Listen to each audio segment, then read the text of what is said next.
भक्तमाल का एक चरित्र है श्री लाली जी का। आहा हा, क्या कहना।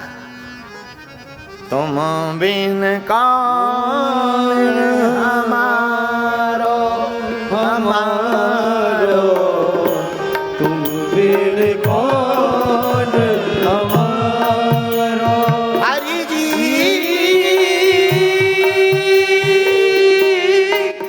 हरि जी हरि, तुम बिन कौन हमारो हमारो, आहा। तुम बिन कौन हमारो। जप तप साधन नहीं कछु जानो,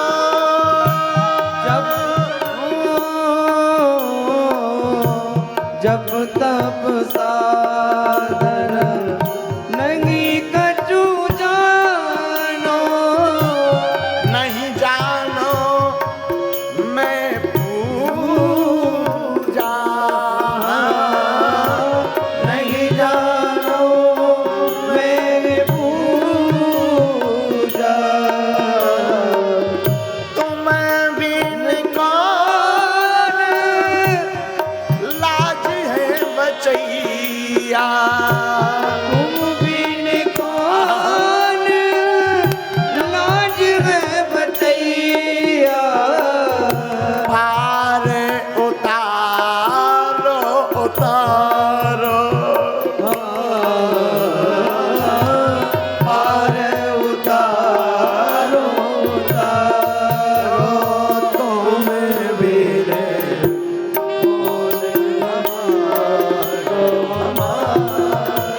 हमारो, कौन हमारो हमारो, तुम बिन कौन हमारो हमारो। हम तो ना पूजा जानते हैं ना जप जानते हैं, आपके बिना कौन हमारो है, कोई नहीं हमारो। हे ठाकुर अब पार उतारो संसार सागर से।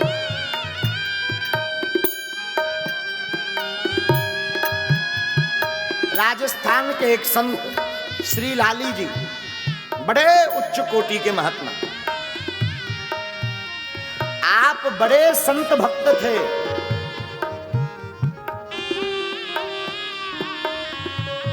आग लगी आकाश में तो झरझर गिरते अंगार, संत न होते जगत में तो जल मरता संसार।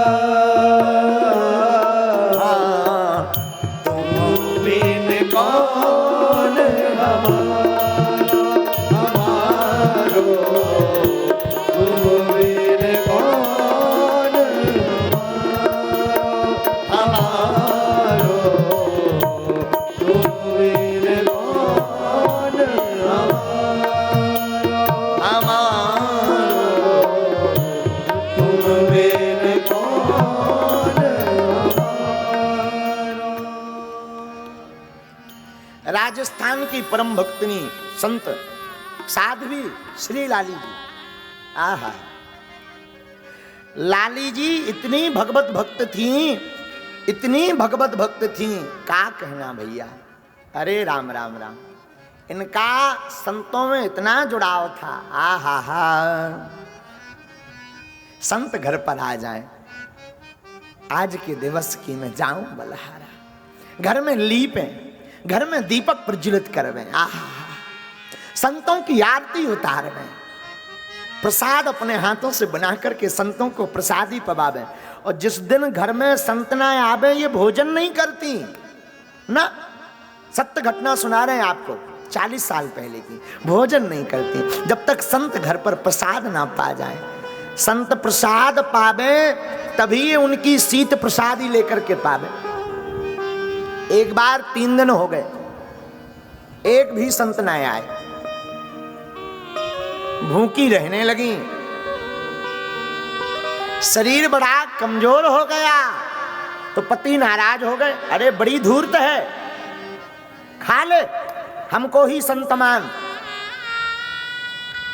पत्नी ने कहा, नाथ आप तो हमारे देवता हो, परमेश्वर हो, पर संत तो परमेश्वर के भी ऊपर हैं, भगवान के भी ऊपर। हमारे पूज्य दादा गुरुजी कहते थे, संत चलते फिरते भगवंत हैं। हाँ, आहा, 3 दिन हो गए, पति की बात भी नहीं मानी। तीसरे दिन पति ने स्वयं ठाकुर जी से प्रार्थना की, हमारी पत्नी मर जाएगी नाथ, काऊ महात्मा को तो भेज दो, गांव का काम जंगल का काम कहां ढूंढने जावे। साक्षात ठाकुर जी संत बनकर के घर में आए, तब इन्होंने प्रसाद पाया। आहा,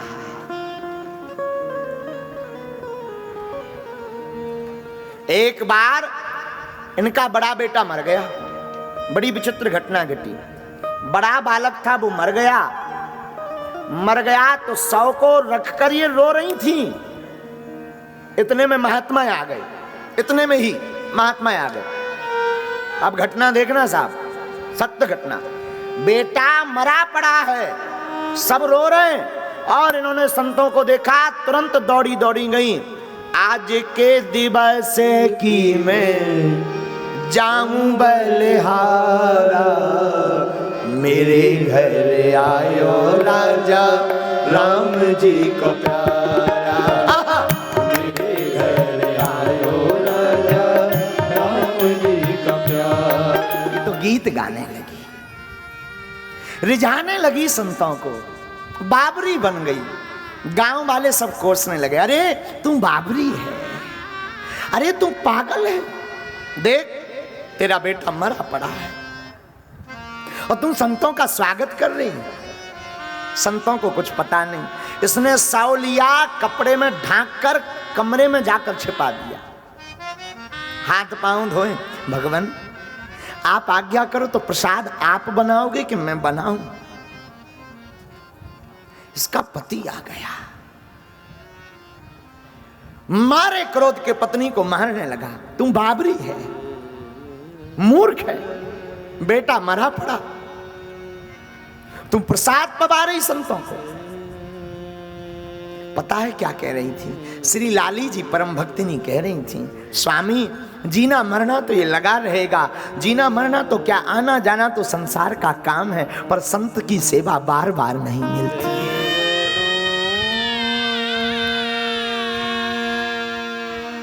अरे बाबरी, संत तो फिर आएंगे, ये महात्मा नहीं आएंगे, जो चले जाएंगे वो नहीं आएंगे, कोई और आएंगे, मैं सेवा नहीं छोड़ सकती हूँ। संतों को पता लगा कि बालक मर गया, संतों की आंखों में आंसू आ गए। धन्य है भक्तिनी देवी, प्रणाम संतों ने उस भक्तिनी को किया। धन्य है तुम, दिखाओ वो तुम्हारा बेटा का 100 कहाँ है। उसका पति 100 ले आया, सामने 100 रखा बेटे का, आंखों में, उसके पिता की आंखों में आंसू आ गए। लेकिन ये भक्तनी तो संतों की तरफ देखे, नाथ आप इसमें मत भी दो, आप तो भोजन भजन पाओ। संतों ने चुप कराया, संतों ने स्नान किया, माला ली और गोविंद का कीर्तन गाया, और हमारे प्रभु से रहा नहीं गया। हमारे ठाकुर जी ने उस बालक को पुनः जीवित कर दिया। आहा, आज भी वो बालक जी रहा है। अब बालक तो वो बड़ा वृद्ध हो गया, लगभग हो गया होगा 50 साल का। आज भी वो जीवित है। उसकी माता जी की भक्ति के कारण उसे पुनर्जन्म मिला, और पूरे जीवन भर उस परम भक्ति मता श्री लाली जी को 4 बार ठाकुर जी के साक्षात दर्शन भये। 4 बार। ये संतों का प्रसाद नहीं तो क्या है, ये कृपा नहीं तो क्या है। भैया हम आपको आज बैठते ही एक सूत्र दिए थे, गुरु और संत की शरण में रहने वाला बुद्धू नहीं होता, बुद्ध होता है। गुरु और संत की शरण में रहने वाला बुद्धू नहीं बुद्ध होता है और अशुद्ध से शुद्ध होता है, याद रखना। इसलिए गुरु और संत की शरण को छोड़ना मत।